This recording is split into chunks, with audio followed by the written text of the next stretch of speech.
Imaginez un morceau de la croûte terrestre qui s'est détaché du reste du monde il y a 100 millions d'années. Un radeau de pierre et de poussière, dérivant seul dans l'océan, coupé de toute influence extérieure. Sur ce radeau, la nature a mené une expérience cruelle. Elle a supprimé l'eau, elle a intensifié le soleil et elle a laissé les habitants se battre pour les miettes. Bienvenue en Australie. Les géologues l'appellent le plus vieux continent de la Terre. Mais pour ceux qui y vivent, c'est une arène. Ce n'est pas le pays des kangourous mignons et des koalas endormis que l'on voit sur les cartes postales. C'est un mensonge. La véritable Australie, celle de l'intérieur, l'outback, est un désert impitoyable de 2,5 millions de kilomètres carrés.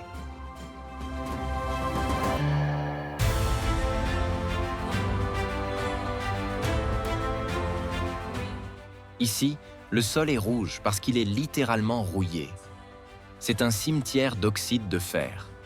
Les températures au sol peuvent faire fondre le bitume et cuire un œuf en quelques minutes. Dans cet isolement splendide et terrifiant, l'évolution a favorisé les monstres. Ici, les mammifères pondent des œufs.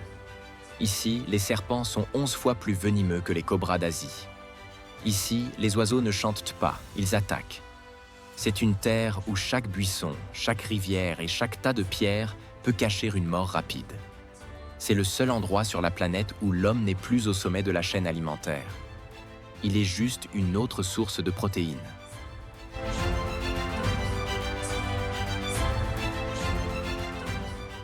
Dans ce documentaire, nous allons traverser la terre de jamais jamais, Never Never Land. Nous allons voir comment la rareté des ressources a créé des tueurs parfaits. Nous plongerons dans les eaux troubles avec le seigneur des estuaires, un reptile qui navigue en mer et broie l'acier. Nous boxerons avec le titan rouge, un marsupial qui utilise sa queue comme une arme de siège. Nous marcherons sur la pointe des pieds près du roi silencieux, le serpent qui possède la goutte de mort la plus concentrée du monde. Nous fuirons devant l'oiseau casqué, un dinosaure vivant qui éventre ses ennemis.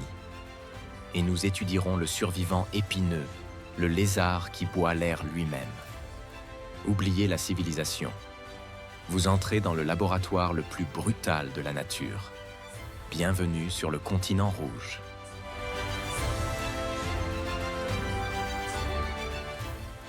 Notre voyage commence là où la Terre rouge rencontre l'océan Indien et le Pacifique.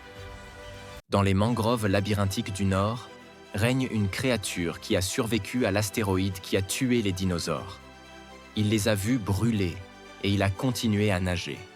C'est le Crocodylus porosus, le salty, le crocodile marin. C'est le plus grand reptile vivant de la planète. Oubliez les alligators américains ou les crocodiles du Nil. Le salty est dans une catégorie à part.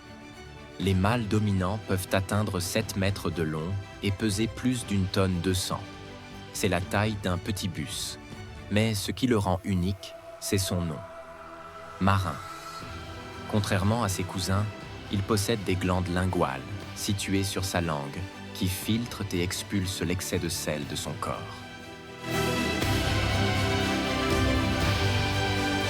Cela lui donne un super pouvoir terrifiant. Il peut quitter les rivières, entrer dans l'océan ouvert et voyager sur des centaines de kilomètres. On les a vus nager entre les îles, apparaissant sur des plages où personne ne les attendait, surgissant du ressac comme des dragons des mers. Son corps est une forteresse biologique. Sa peau est pavée d'ostéodermes, des plaques osseuses qui agissent pas comme des panneaux solaires pour absorber la chaleur, mais aussi comme une armure impénétrable aux lances et aux dents. Mais son arme principale n'est pas sa défense, c'est son attaque. Sa mâchoire est le mécanisme hydraulique le plus puissant du règne animal.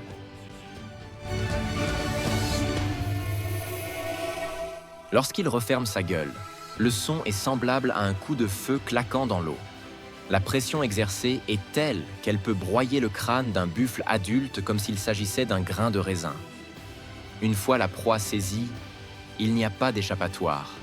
Ses dents ne sont pas faites pour couper, mais pour verrouiller. Pourtant, la force brute n'est rien sans l'intelligence. Et c'est là que le crocodile marin effraie le plus. ce n'est pas un animal stupide. Il observe. Il a une excellente mémoire. Il apprend les habitudes. Si vous venez chercher de l'eau au même endroit chaque jour à la même heure, il le saura. Il vous attendra. Il chasse avec une patience géologique. Il peut rester submergé pendant près de 2 heures, ralentissant son cœur à 2 ou 3 battements par minute. Il devient une bûche flottante, invisible. Ses yeux, son nez et ses oreilles sont situés sur le sommet de son crâne, lui permettant de voir, sentir et entendre, tout en étant à 99% caché sous l'eau. De plus, son estomac est un enfer chimique. Il possède le suc gastrique le plus acide de tous les vertébrés. Il peut digérer entièrement des os, des sabots, des cornes et même des carapaces de tortues. Rien n'est gaspillé. Ce qu'il attrape, il l'assimile totalement. L'attaque est foudroyante. Il utilise sa queue massive, qui constitue la moitié de son poids, pour se propulser hors de l'eau à la verticale. Il saisit sa proie sur la berge et l'entraîne instantanément vers le fond. C'est là qu'il exécute la roulade de la mort, Death Roll.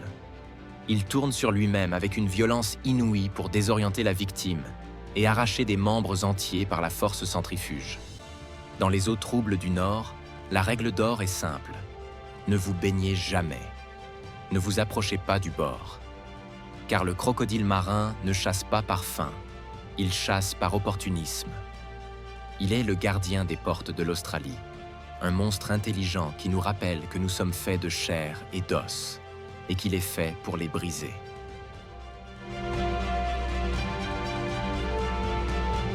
Si vous demandez à un enfant de dessiner un animal australien, il dessinera un kangourou. C'est l'emblème national. Mais ne vous y trompez pas. C'est l'une des créatures les plus bizarres que la Terre ait jamais produites. C'est une erreur de conception qui a fonctionné. C'est le seul grand animal au monde qui utilise le saut comme mode de déplacement principal. Voici le Macropus rufus, le kangourou roux. C'est le plus grand marsupial vivant. Les mâles, que les locaux appellent « boomers », sont des titans de muscles et de tendons. Ils ne marchent pas. Ils utilisent une forme de locomotion pentapédale, à 5 pattes. Lorsqu'ils se déplacent lentement, ils posent leurs pattes avant au sol.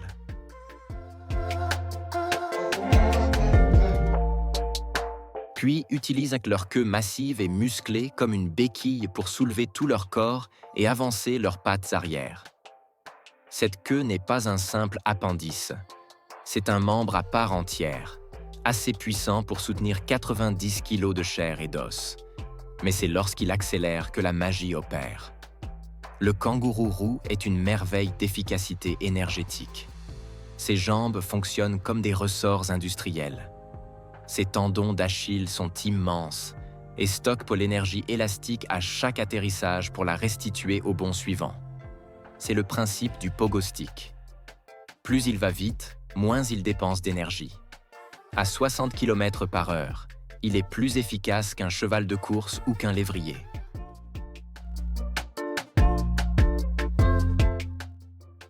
Il peut couvrir 8 mètres en une seule foulée, traversant le désert comme un fantôme qui rebondit sur le sol brûlant. Cependant, cette grâce cache une violence brute. La vie dans l'outback est une guerre pour les rares points d'eau et les femelles. Les mâles règlent leurs différends par la boxe. Ils se saisissent par les épaules, griffant le visage et le torse de l'adversaire avec leurs pattes avant, cherchant à aveugler ou à intimider. Mais le coup fatal vient d'en bas. Le kangourou s'appuie sur sa queue, libérant ses 2 jambes arrière pour un double coup de pied dévastateur. C'est un mouvement qui peut briser les côtes et rompre la rate.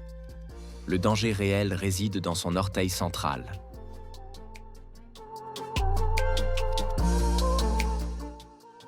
Il est armé d'une griffe longue et droite, semblable à une dague. Ce n'est pas fait pour gratter le sol, c'est fait pour éventrer. Un seul coup bien placé peut ouvrir l'abdomen d'un dingo ou d'un rival de laine à la gorge. Son adaptation à la chaleur est tout aussi fascinante. Le kangourou ne transpire pas. Pour ne pas mourir d'hyperthermie sous un soleil de 50 degrés, il lèche ses avant-bras jusqu'à ce qu'ils soient trempés. En s'évaporant, la salive refroidit le sang qui circule dans un réseau dense de veines superficielles, agissant comme un radiateur liquide pour tout son corps. Et que dire de la résilience de la femelle? Elle est une usine à survie. Elle possède la capacité unique de diapause embryonnaire.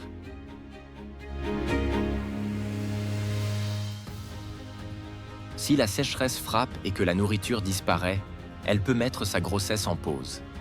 Elle gèle le développement de l'embryon dans son utérus, attendant que la pluie revienne pour relancer la gestation. Elle peut ainsi avoir un jeune autonome à ses pieds, un bébé dans la poche et un embryon en attente, prêt à repeupler le désert dès que l'eau tombe du ciel. Le kangourou roux est la preuve que dans ce pays extrême, la normalité n'existe pas. Pour survivre ici, il faut être capable de suspendre le temps, de refroidir son sang avec sa langue et de se battre comme un boxeur poids lourd.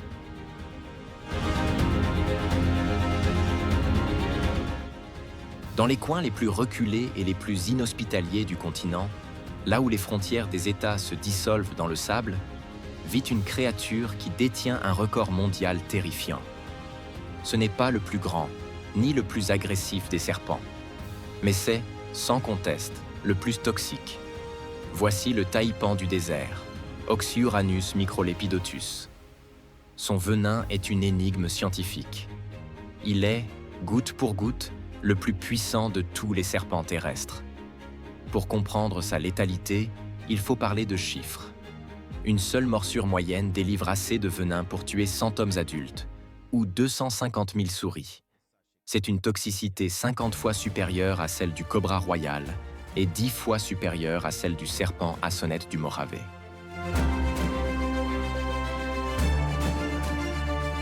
C'est de la surtuerie évolutive. Pourquoi avoir une arme nucléaire pour chasser des rats? La réponse réside dans la nature de sa proie et de son environnement. Le taipan chasse le rat à long poil, un rongeur agressif et rapide qui vit dans les crevasses. Dans un espace confiné, un rat mordu peut se retourner et blesser gravement le serpent avant de mourir. Le taipan n'a pas le luxe d'attendre.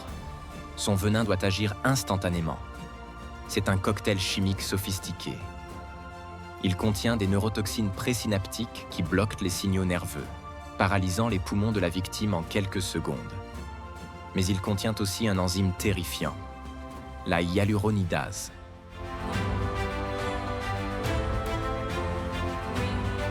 Cette enzyme dissout le ciment qui maintient les cellules ensemble, permettant au venin de se diffuser dans le sang à une vitesse foudroyante. La proie est morte avant même de savoir qu'elle a été attaquée. Le taipan est aussi un maître du déguisement thermique. Il change de couleur avec les saisons. En hiver, il devient brun foncé, presque noir, pour absorber le moindre rayon de soleil et chauffer son sang froid. En été, il devient olive pâle ou jaune paille, réfléchissant la lumière brutale pour éviter la surchauffe. C'est un panneau solaire vivant qui s'ajuste automatiquement. Pourtant, malgré cet arsenal apocalyptique, le taipan du désert est un fantôme.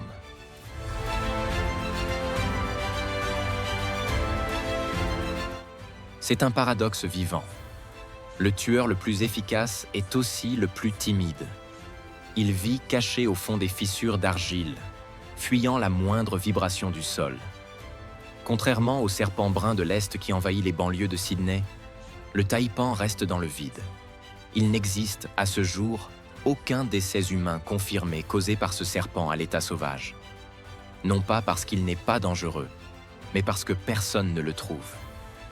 Il est la mort qui dort sous nos pieds, une puissance latente qui préfère la solitude à la confrontation.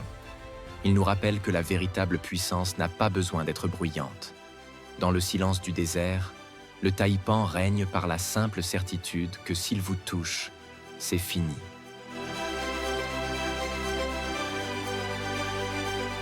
Si le crocodile domine les estuaires et le kangourou les plaines, les forêts tropicales impénétrables du nord-est appartiennent à un fantôme d'une autre époque. Ici, sous la canopée dense où la lumière peine à filtrer, marche une créature que l'évolution a oublié de mettre à jour. Elle n'en avait pas besoin. Elle était déjà parfaite il y a 60 millions d'années. C'est le Casuarius casuarius, le cassoar à casque. Regarder un cassoar dans les yeux, c'est regarder un dinosaure. C'est l'oiseau le plus dangereux de la planète et le deuxième plus lourd après l'autruche. Mais contrairement à ses cousins des plaines africaines, le cassoar est un habitant de l'ombre.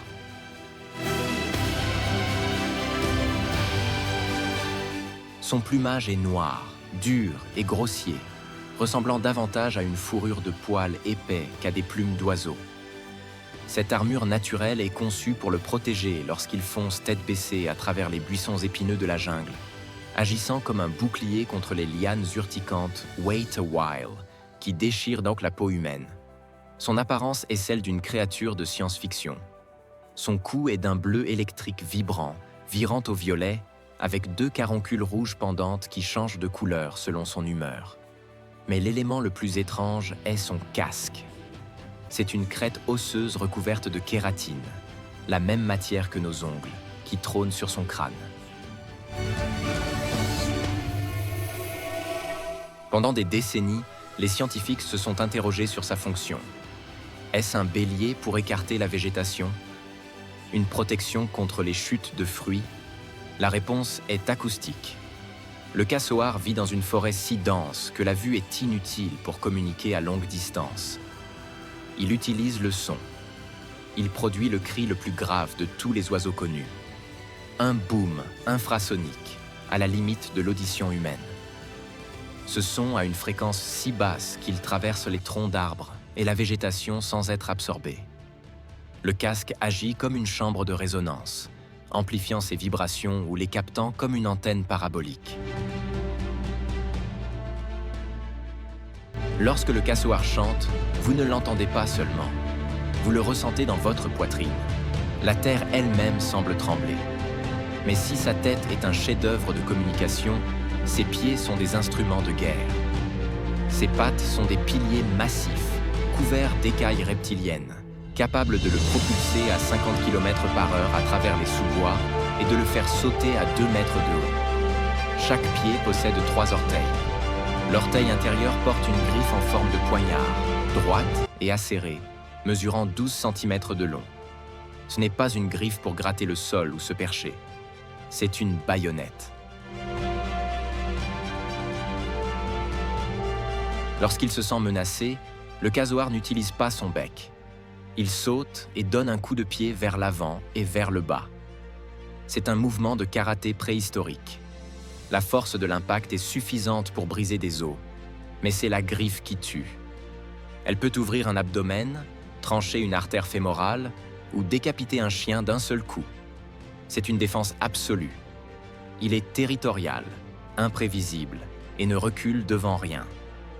Pourtant, ce guerrier est aussi le créateur de la forêt. Le cassoar est une espèce clé de voûte. Il se nourrit de fruits toxiques pour les autres animaux, les avalant entiers. Son système digestif court et doux n'endommage pas les graines, qu'il disperse ensuite dans ses excréments à des kilomètres de distance, avec un apport d'engrais naturel.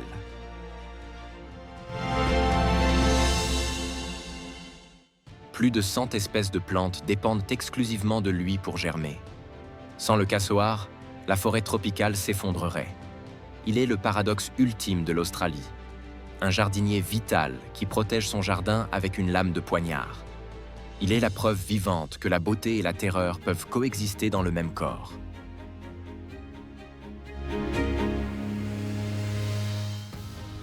Pour notre dernière rencontre, nous devons retourner au centre du continent, là où le soleil est un marteau qui frappe le sol sans relâche. Dans ce désert où la pluie peut ne pas tomber pendant des années, la survie ne dépend pas de la force brute, ni du venin. Elle dépend de la magie. Ou plutôt, d'une physique si avancée qu'elle ressemble à de la magie. Voici le Moloch horridus, le diable cornu, ou comme les scientifiques préfèrent l'appeler, le Moloch hérissé. C'est un dragon de poche, ne dépassant pas 20 cm, mais son apparence est terrifiante. Son corps entier est une forteresse d'épines coniques. Il y a des épines sur sa tête, sur son dos, sur ses pattes et même sur sa queue. Ce n'est pas seulement une armure contre les prédateurs, c'est un costume de camouflage sophistiqué. Sa peau est une mosaïque de brun, d'ocre et de jaune qui imite parfaitement le gravier du désert. Lorsqu'il s'immobilise, il disparaît. Il devient une pierre. Mais son adaptation la plus miraculeuse concerne l'eau. Le Moloch a résolu le problème de la soif d'une manière qu'aucun autre vertébré n'a égalé. Il n'a pas besoin de boire par la bouche. En réalité, il boit avec ses pieds, son dos et son ventre. Sa peau est recouverte de milliers de rainures microscopiques, des canaux capillaires situés entre ses écailles. Ces canaux sont hygroscopiques, ce qui signifie qu'ils attirent l'eau comme un aimant.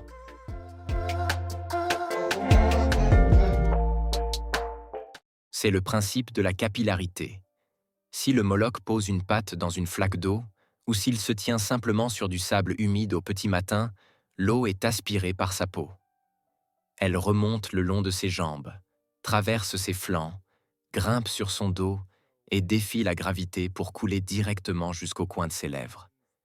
Il est une éponge vivante. Lors des rares averses, il se tient simplement sous la pluie, et son corps entier récolte chaque goutte qui le touche, la dirigeant vers sa bouche. Il absorbe le paysage. C'est une technologie biologique que les ingénieurs humains rêvent de copier pour créer des matériaux auto-hydratants. Son régime alimentaire est tout aussi spécialisé.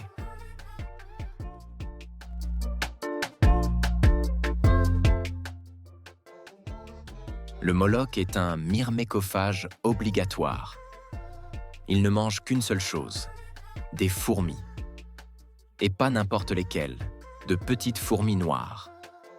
Il trouve une piste, s'installe confortablement et commence à manger. Sa langue, collante et rapide comme l'éclair, peut capturer jusqu'à 40 fourmis par minute. En un seul repas, il peut en engloutir 3000.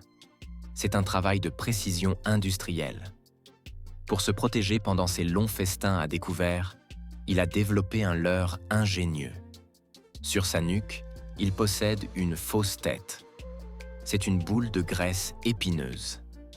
Lorsqu'un oiseau de proie ou un varan approche, le Moloch baisse sa vraie tête entre ses pattes avant et présente la fausse tête à l'attaquant.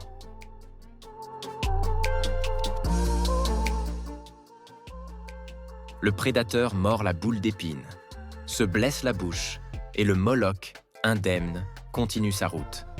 Même sa démarche est une illusion. Il marche par saccades, se balançant d'avant en arrière, s'arrêtant, puis repartant.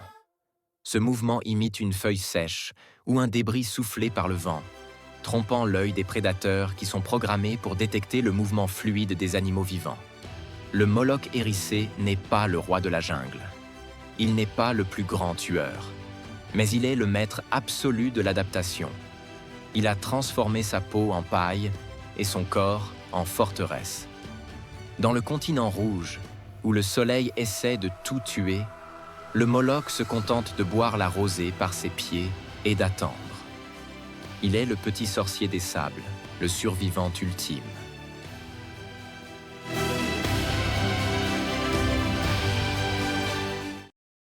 Alors que la nuit tombe sur ce radeau de pierre isolé au bout du monde, une vérité s'impose. L'Australie n'est pas seulement un pays, ni même un continent. C'est une capsule temporelle. C'est un laboratoire où l'évolution, libérée des contraintes du reste du monde, a pu mener ses expériences les plus audacieuses et les plus cruelles. Ici, la sélection naturelle n'a pas favorisé la gentillesse. Elle a favorisé l'armure, le venin, l'économie d'énergie et la force brute. Elle a créé un écosystème où chaque créature est une réponse spécifique à une question mortelle posée par le climat. Nous avons navigué avec le crocodile marin, le dragon intelligent qui a conquis les océans grâce à une chimie interne parfaite.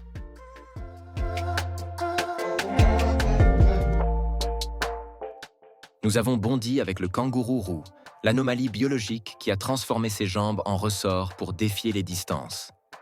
Nous avons marché sur la pointe des pieds près du taipan du désert, l'ombre chimique qui détient le pouvoir de vie et de mort dans une seule goutte. Nous avons écouté le chant infrasonique du casoar, le jardinier préhistorique qui porte un poignard à la cheville. Et nous avons étudié la magie physique du Moloch hérissé, le lézard qui boit la terre elle-même. Ces animaux ne sont pas des monstres. Ce sont des chefs-d'œuvre de résilience. Ils nous rappellent que la vie est tenace, inventive et parfois terrifiante. Dans ce monde ancien, rouge et impitoyable, la règle est simple: s'adapter à l'extrême ou disparaître dans la poussière.